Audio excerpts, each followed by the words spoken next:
जर तुम्ही सुद्धा दर महिन्याला येणाऱ्या लाईट बिलामुळे चिंतेमध्ये असाल तर हा व्हिडिओ तुमची चिंता कमी करणारा आहे।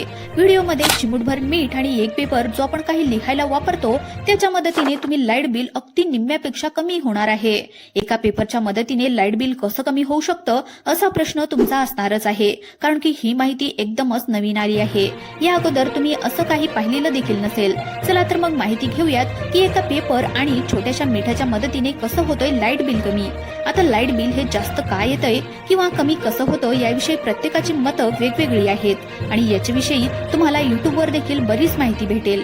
आता लोक बऱ्याच वेळा म्हणतात की तुम्ही लाईट कमी वापरा किंवा कमी वॉट्सचे लाईट घ्या, LED लाईट्स वापरा किंवा कमी वॉट्सचे फॅन घ्या, कमी वॉट्सचे टीव्ही घ्या, जास्त स्टार रेटिंग असणारे उपकरणं वापरा, अशा गोष्टी तुम्हाला कुणीही सांगेल आणि जे प्रत्येकाला माहीत देखील आहे। पण आम्ही काय केलं की आम्ही थोडासा अभ्यास केलाय। आमच्या घरामध्ये आम्ही बघितलं की नेमकं कोणत्या वस्तूने सर्वात जास्त लाईट बिल येतं किंवा कोणत्या वस्तूमुळे लाईट बिलाचा आकडा वाढतो। तर आमच्या असं लक्षात आलं की फ्रीज, आता आपल्या प्रत्येक घरामध्ये फ्रीज असतं ज्याला रेफ्रिजरेटर देखील आपण म्हणत असतो। कोणाच्या घरामध्ये दोन, परंतु कोणतेही फ्रीज जरी असलं तर त्याची जी काही लाईट्स वापरण्याची क्षमता ही फार मोठी असते।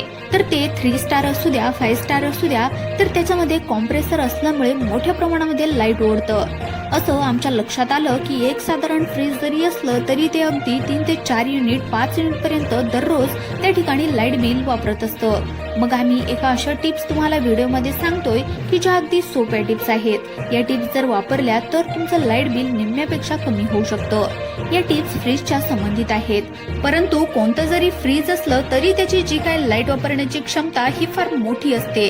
ती 3 स्टार असू द्या किंवा 5 स्टार असू द्या, तर त्याच्यामध्ये कॉम्प्रेसर असल्यामुळे ते मोठ्या प्रमाणामध्ये लाईट ओढत असतं। असं आमच्या लक्षात आलं की एक साधारण फ्रीज जरी असलं तर ते अगदी 3 ते 4 युनिट 5 युनिट पर्यंत दररोज त्या ठिकाणी लाईट वापरत असतं। मग आम्ही एक अशी टिप्स तुम्हाला व्हिडिओमध्ये सांगतोय की जी अगदी सोपी टिप्स आहे।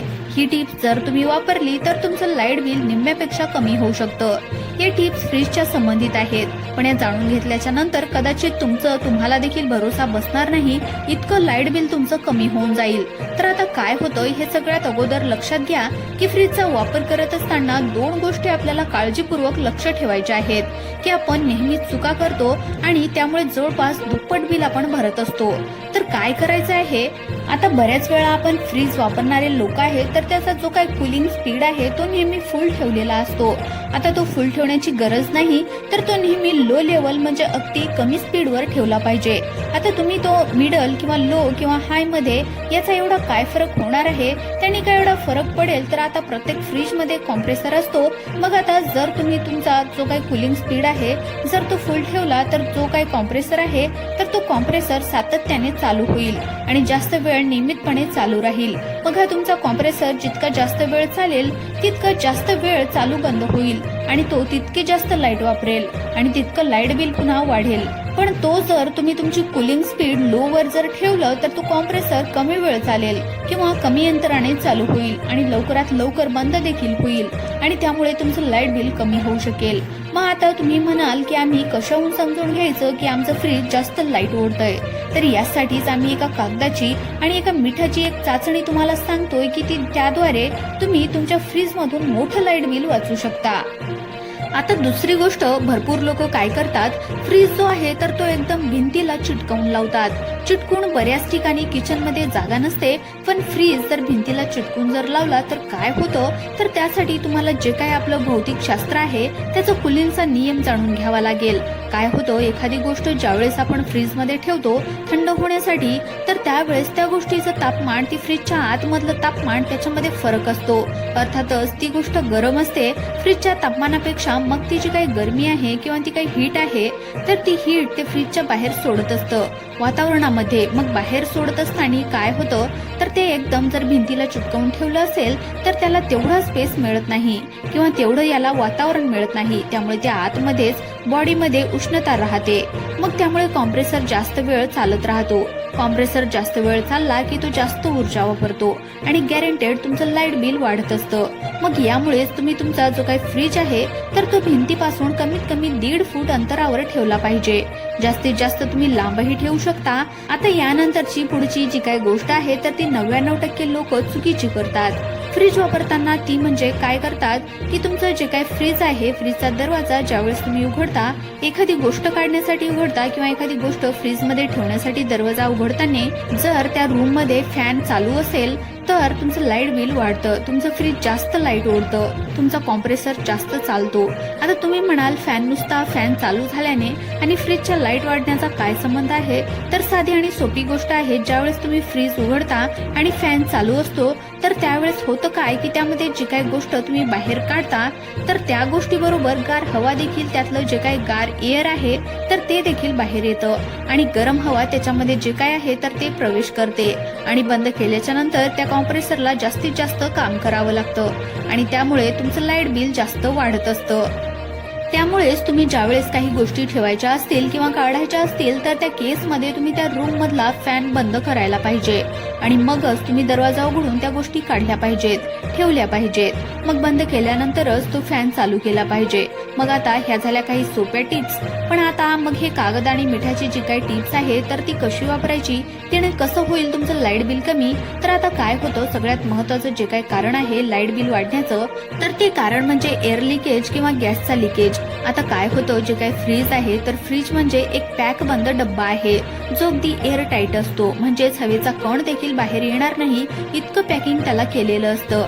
म्हणजेच एका अर्थाने त्याचा दरवाजा जेव्हा बंद होतो त्यावेळेस आतली हवा बाहेर गेली नाही पाहिजे आणि बाहेरची हवा आत आली नाही पाहिजे, म्हणजे एकदम एअरटाईट कंटेनर तो असतो. पण बऱ्याच वेळा काय होतं, जसजसा फ्रीज आपण घेतो 4 वर्ष, 5 वर्ष, 6 वर्ष, अगदी 10 वर्षापर्यंत आपण वापरतो, पण हळूहळू त्यातलं जे काही रबर आहे, पॅकिंग रबर आहे ते खराब होत जातं. मग आता तुमच्या फ्रीजचा गॅस लीक होतो. मग आता तुमच्या फ्रीजचा गॅस लीक होतो की नाही हे तुम्ही कसं ओळखून घ्यायचंय? आता तुमच्या फ्रीजचा गॅस लीक होतो की नाही हे कसं ओळखायचंय? तुमचं फ्रीज जास्त लाईट वापरतं का नाही हे कसं ओळखायचंय? तर काय करायचं, एक पेपर घ्यायचा आहे, फ्रीजचा दरवाजा उघडायचा आहे आणि तो पेपर मध्ये ठेवून द्यायचा आहे आणि मग दरवाजा लावून घ्यायचा. अर्धा पेपर आतमध्ये, अर्धा पेपर फ्रीजच्या बाहेर अशा पद्धतीने असेल आणि तो पेपर उघडून पाहायचा आहे. आता हा पेपर जर सहजासहजी निघाला, अगदी सहज जर निघाला तर समजून घ्यायचं आहे तुमच्या फ्रीज मधून गॅस किंवा आतमध्ये हवा लीक होत आहे. मग आता तुम्ही म्हणाल हे कसं काय होतं? बऱ्याच वेळा जसजसे फ्रीज जुने होतात तसतसे जे काही रबर आहे त्याची पॅकिंग खराब होत चालते. या रबरला गॅस्केट देखील म्हणत असतात. मग तुम्ही हे गॅस्केट बदलू शकता किंवा तुमच्या फ्रीजची रिपेअरिंग देखील करू शकता. या व्यतिरिक्त अजून एक मिठाचा उपाय तुम्ही असा करायचा आहे की जे आपलं कुलिंग चेंबर असतं, वरच्या साईडला फ्रीजमध्ये कुलिंग चेंबर असतो जिथे आपण बर्फ बनवण्यासाठी पाणी किंवा इतर गोष्टी अगदी चिल्ड होण्यासाठी ठेवत असतो. तर तिथे काय करायचं आहे, एक चाळणी घ्यायची आहे. त्या चाळणीमध्ये आपण जे काही मीठ खातो, बारीक पावडर, ते मीठ या ठिकाणी घ्यायचं आहे आणि ते चाळणीने तिथे पसरवून द्यायचं आहे. तर आता त्याने काय होईल की बऱ्याच वेळा आपण जे काय आहे तर तो बर्फ साठतो, बऱ्याच वेळा त्या चेंबरमध्ये भरपूर बर्फ साठत असतो आणि त्यामुळे हीट लॉस होत असते किंवा जे काय आहे ऊर्जेचं प्रमाण जास्त प्रमाणामध्ये खर्च होत असतं. तर हे मीठ टाकल्यामुळे काय होईल की तिथे बर्फ तयार होणार नाही, तिथे बर्फ झाला नाही, त्यामुळे जे काही कुलिंग आहे तर ते अगदी प्रॉपरली होईल. वीज देखील याच्यामध्ये जास्त खर्च होणार नाही आणि त्यामुळे तुमचं लाईट बिल देखील वाचू शकेल. तर मित्रांनो, अशाच काही महत्त्वपूर्ण गोष्टी फ्रीज विषयी जर केल्या तर काळजी जर घेतली तर नक्कीच तुमचं लाईट बिल वाचू शकतं. अशाच माहितीपूर्ण गोष्टीसाठी, व्हिडिओसाठी आत्ताच आमच्या युट्यूब चॅनलला सबस्क्राईब करून ठेवा आणि आपल्या व्हिडिओला देखील एक लाईक नक्की करा आणि तुम्हाला काय वाटतं कमेंटच्या माध्यमातून नक्की कळवा. धन्यवाद.